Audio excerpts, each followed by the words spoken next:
Welcome to your Day 17 update on June 14th from the 50th Annual World Series of Poker. I'm Sarah Herring, and this is what you need to know. Probably the most exciting news to emerge from the Rio yesterday was Michael Mizrachi winning his 5th bracelet. The chants of Michael Mizrachi's rail echoed around the Amazon room from event number 27, the $1,500 stud high-low, as he captured bracelet number 5, becoming the most successful bracelet winner of the decade. Here's what he had to say after his win. Yeah, it was it was a tough table, but I think the experience helped me out a little bit from a lot of tournament experience, and I feel like I had a big edge, a pretty good edge on the players, and certain spots where they probably wouldn't play hands, where I played those hands where I know they're going to fold, and I could steal a lot of antes and bring-ins, and I couldn't do it without my friends and family either. The other champion to be crowned yesterday came in event number 28, a 1K no-limit event with more than $340K up top. The man who came in with nearly half the chips in play to begin the day is the man who in fact walked away with the bracelet. And we were tableside to capture his thoughts right after play ended. Yeah, I mean, it definitely wasn't like, quote unquote, my bird for the whole time. It was a pretty tough table. Like, Ryan played well. I can't remember the first gentleman who busted, but he was a pretty good player. Renato played well, and then me and Scott battled out for a while.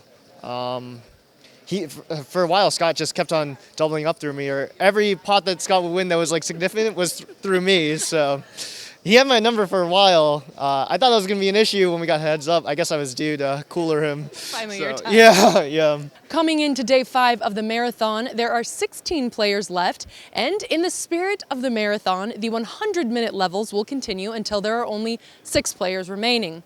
Roman Korenev is the man to beat at the moment, but have a look at the leaderboard coming into the day. The star power at the Rio can always be found in the 10K Horse Championship, which is down to just 7 players. Dario Sammartino will be looking to capture his first bracelet, but just behind him in chips is Scott Clements, who's already won a bracelet this summer, and he has 3 in total.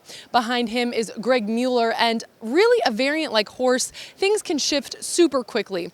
All players have about 55K locked up right now, but with more than 425K up top, you will not want to miss this action, and you can watch it on CBS All Access or Poker Go starting at 1 p.m. local time.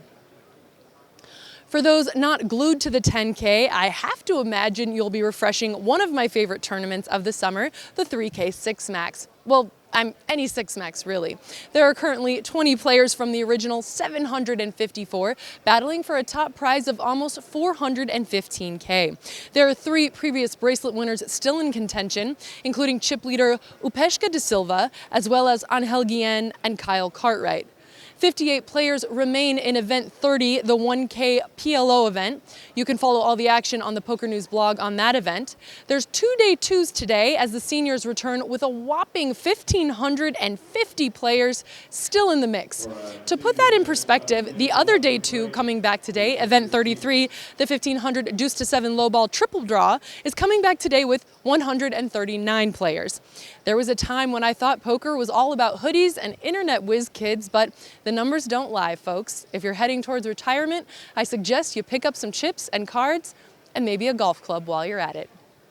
Today, 2 events are kicking off, which included another early 10 a.m. start to make room for the massive crowd in the 1K double stack, which already has close to 1,500 entries. And finally, the 10K Dealer's Choice will begin at 3 p.m. Pacific time and should attract some of the most skilled players around.